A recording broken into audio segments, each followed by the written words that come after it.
Previously on our series on mental health care in Kenya. There's been a lot of challenges in terms of the way people view the whole subject of mental health because of the attitudes that the community or the society in general have. The way forward will include training of helpers, especially balancing the equation of psychology versus psychiatry. We would be moving faster in addressing the challenges that have to do with mental health. Safari Africa, from the heart of the world. An experience is considered traumatic if a person has never experienced it before, it is overwhelming and changes one's life completely, or it involves death or a serious threat to one's life. Witnessing events such as observing a serious injury or an unnatural death of another due to war, assault, accidents, or even disasters can and often does lead to severe trauma within people, more so children. Okay, my name is Caleb Mulwa Kauso, championing the rights of children. I sing about children, and I go by the stage name JFK. JFK means Just Fresh Kenyan. I'm a Kenyan. As far as charity work is concerned, I used to be a member of the Rockoro Foundation. There is where I got that passion about children, because I realized that there are so many mentally disabled children, and also physically, who want our help. And these children are not receiving this help. What should I do? So I'm trying to champion for the rights of them through all means. Hilary Chariot from the International Institute for Legislative Affairs also had this to say on the issue. Even at the moment, we're getting to know of cases where pupils who have searched for their KCPA because of the pressures from either from the parents or from the society itself, they were not in a position to get the marks they really expected, and therefore they resort to committing suicide. That's a mental health issue, and if mental health would have been part of the curriculum, integrated into the curriculum, whereby students are taught how to cope with stress and the expectations of life. Okay, from primary school or high school? Maybe it has to begin from the basics, from the primary school. And if this is done, if mental health is integrated into the school system, whereby students are taught on how to cope with life issues as part of the life skills, then such cases that as we're experiencing at the moment would not be happening. Safari Africa, from the heart of the world. All of us, regardless of our social status or roles in society, deeply appreciate the values of children who are well behaved. Children suffering from conduct disorders display a range of passive-aggressive or sometimes outwardly aggressive physical behaviors such as bullying, verbal abuse, lying, vandalism, or even sullen withdrawal from families and friends. Our children today are not doing very well on a large scale. Kenya is a nation that is going through very rapid urbanization. We are shifting very fast from an extended family to a nuclear family status. When we become urbanized and nuclear, the family becomes isolated. Now, in the past, in an extended community family system, the family had social support around it. If a child quarreled with his mother, he would just cross over to his grandma's home, eat and sleep there. Now you quarrel with your mother, you are under her roof. Where do you go?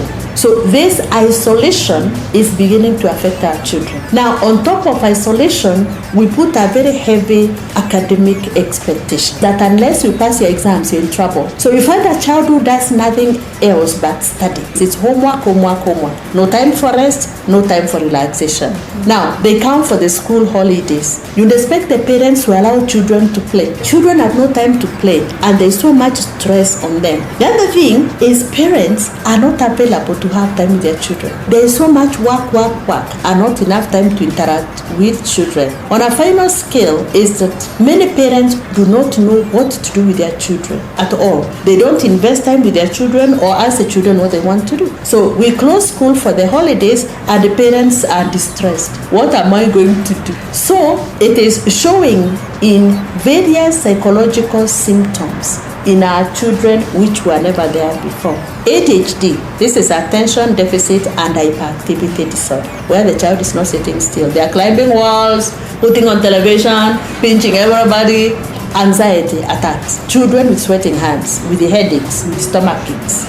It is showing in other things like learning disorders, because a child who is spending a lot of energy being anxious will not be able to internalize what the teacher is saying. Separation disorder, where children are refusing to go to school. They want to stick with mama because they are scared mama will run away because mommy never has time for them.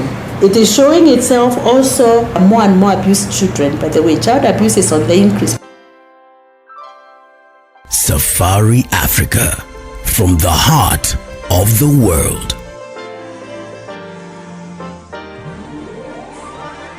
According to the International Convention on the Rights of the Child, state parties ought to and should recognize that a mentally or physically disabled child should enjoy a full and decent life in conditions which ensure dignity, promote self-reliance, and facilitate the child's active participation in the community, including the right to access rehabilitation services. This tenet is also echoed within the Convention on the Rights of Persons with Disabilities. In Kenya, the Mental Healthcare Act is the primary legislation that currently governs mental health in Kenya. Under this law, the legally approved age for voluntary admission and treatment within a mental health care facility is 16. What, you might ask? Children are in this case legally empowered to seek treatment with the supervision of a parent or guardian, of course. But in those cases when no adult authority is present, the minor can apply to place themselves under the care of the facility administrator, who will then report progress to the area mental health council. But this model of caring for the mentally challenged within society is fast facing resistance from various sectors and stakeholders.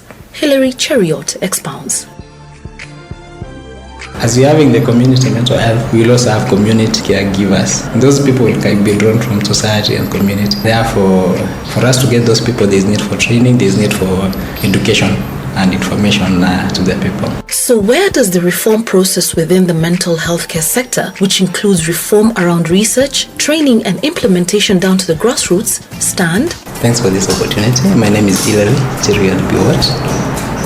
I work at the International Institute for Legislative Affairs as a program officer, policy and legislative drafting.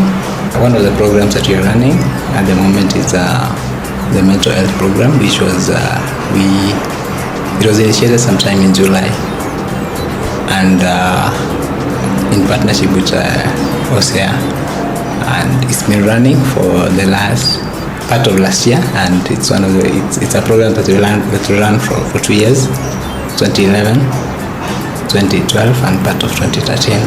My name is Emma Wanyonyi, and I'm a programs officer at Institute for Legislative Affairs. The government as a whole is in the process of trying to review its laws to be in compliance with the Constitution. And similarly, the Ministry of Health is in a similar process. First and foremost, they want to review the specific laws that exist to make them compliant with the Constitution, as well as developing a harmonized law, which brings together all the health-related laws. And we've had a look at the draft, and there's a major component on mental health. So we hope to ride on these processes that are going on already and ensure that our input is taken on board. If that is not the case, then we hope to pursue other avenues. For example, we are already in talks with specific members of parliament, so the issue can be raised in parliament, and the Ministry of Health will be forced to respond to queries. There's also a need for integration of mental health into primary health, so that rather than establishing different institutions for mental health, we take advantage of the institutions, the primary health institutions that are available, and then we integrate mental health. And by then, what we'll only be doing is providing the human resource. We train professionals who will now be taken into our district hospitals, into our provincial or even national hospitals, so that it even takes care of discrimination and stigma, so that mental health is taken just like any other ordinary disease, like malaria, like a cough or something like that. In the next part of this series, we focus on Mombasa County. Do mental health issues differ from those that are prevalent within Nairobi? Stay tuned to Safari Africa Radio. Safari Africa, from the heart of the world.